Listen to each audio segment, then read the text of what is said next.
महिमालेख गुरु ब्रह्मा महिमालेख सहना पितेव सूनवे अग्ने सुपायनो भव सचस्वन स्वस्तये सचस्वन स्वस्तये। हम पिछले की वीडियो में सुन चुके हैं यज्ञ के विषय में। 5 महायज्ञ के अंतर्गत आता है तीसरा यज्ञ पितृयज्ञ मातृयज्ञ। ये यज्ञ हम हर दिन हर समय जितने समय तक अपने पास हैं माता पिता उनको यज्ञ के माध्यम से संतुष्ट करना चाहिए। यज्ञ मतलब श्रेष्ठ, वो जो मार्ग बताए हैं उस मार्ग में हम चलें और उसको हम अनुकरण करें। उनका जो जितने भी कर्म हैं सुकर्म और उनका गलत कर्म छोड़ दें और सुकर्म जितना है उनका अच्छा कर्म उनको अनुकरण करें, उस मार्ग में चलें।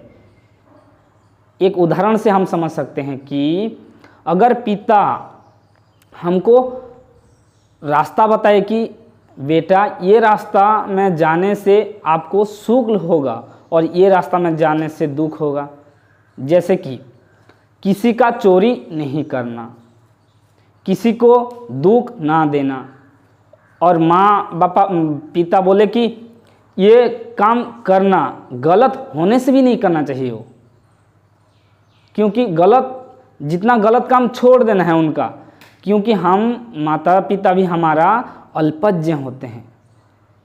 कैसे?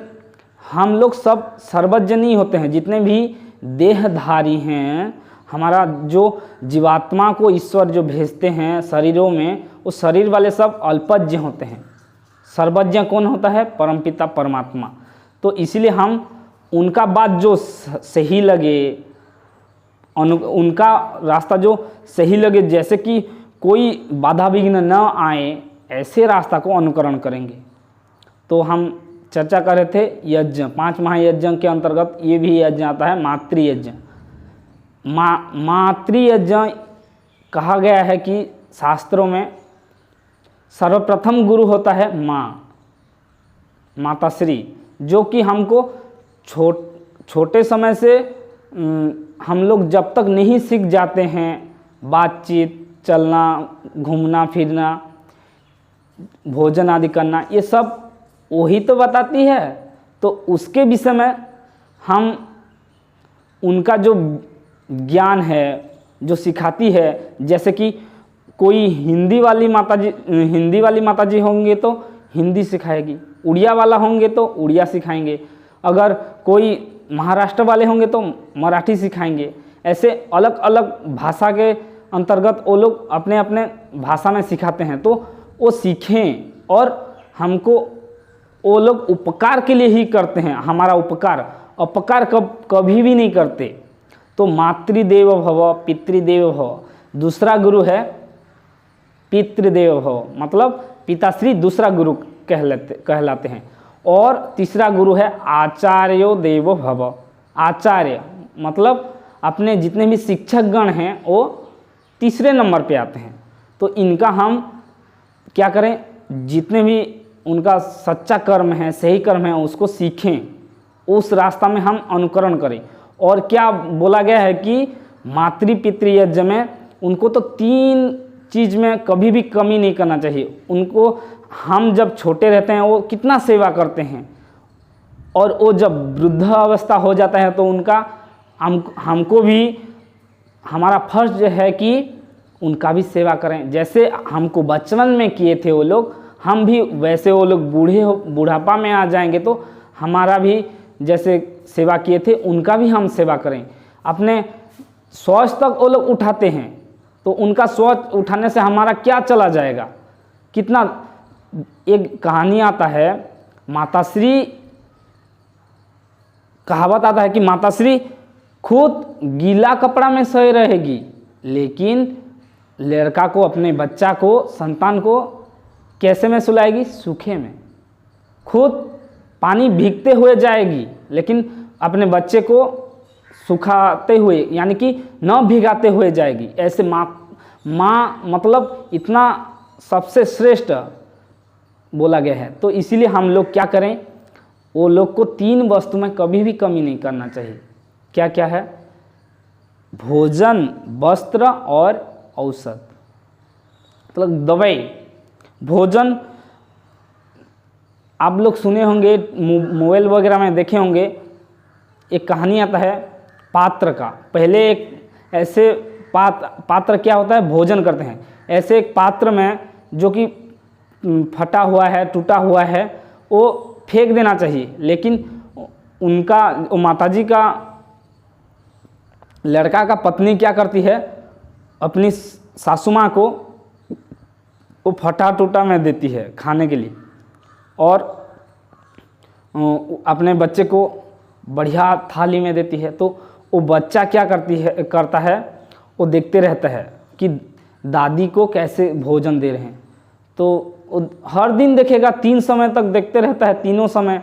तो क्या होता है, जब वो माताजी मर जाती है, दादी माताजी, तो वो बर्तन को जो टूटा फूटा हुआ है, वो बर्तन को भी साथ ले जाते हैं वो लोग शमशान में।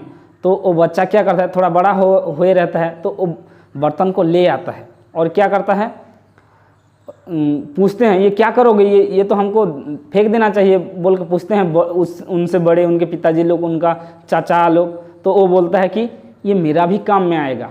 कैसे?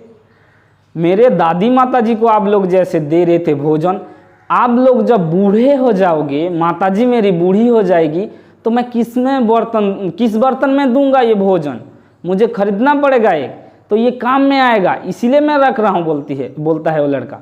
तो बोलने का मतलब ये है, हम अपने सास ससुर कि अपने माता पिता के साथ जो कर्म करते हैं, वो संस्कार छोटे बच्चे में पड़ता है, और वो छोटे बच्चे उसी संस्कार को दोहराते हैं। तो इसलिए माता पिता को कभी भी सेवा में कमी नहीं करना चाहिए। हम जो भोजन खाएं, उनको भी वैसे भोजन दें।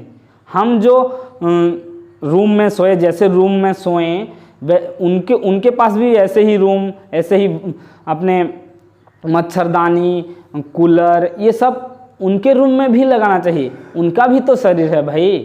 तो इसीलिए बोलने का मतलब है, माता पिता को ढंग से सेवा करें। उनका सेवा सत्कार करने से क्या देता है, बोला गया है कि बड़े जो करते हैं, छोटे बच्चे अनुकरण करते हैं। तो उनको हर दिन नमस्ते करना चाहिए। नमस्ते करने में 4 चीज़ फ्री मिलता है। आप लोग सुने होंगे ना, साबुन में शैम्पू फ्री, टूथपेस्ट में एक ब्रश फ्री, ऐसे टीवी वगैरह में देखे होंगे। तो नमस्ते करने से 4 चीज़ फ्री मिलता है। एक ऋषि बहुत सुंदर से लिखे हैं, अभिवादनशीलस्य नित्यं वृद्धोपसेविनः चत्वारि तस्य वर्धन्ते आयु विद्या यशो बलम। अभिवादनशीलस्य नित्यं वृद्धोपसेविनः, मतलब अपने से बड़े माता पिता को, गुरु आचार्य को नमस्ते करेंगे तो 4 चीज़ देते हो हर दिन। फिर एक समय नहीं, क्या क्या? आयु विद्या यशो बलम। तो हम इसको जानें, ये कैसे देते हैं और कैसे हमको अपने सुगुण में निवृत्ति करते हैं, वो लोग प्रदान करते हैं, वो जानें। और उनका अपने जैसे कर्म करते हैं, वो कर्म से जितना भी हम फल पाते हैं, वो फल को उनको भी प्रदान करें।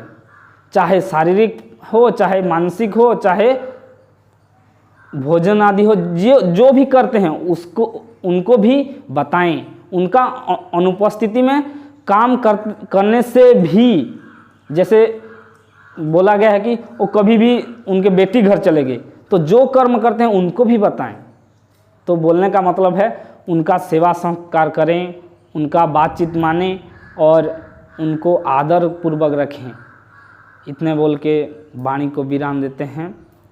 आगे फिर हम अपने बातचीत को रखेंगे कि मातृयज्ञ, पितृयज्ञ और आचार्य यज्ञ कैसे करते हैं। महाब्रह्म महिमा।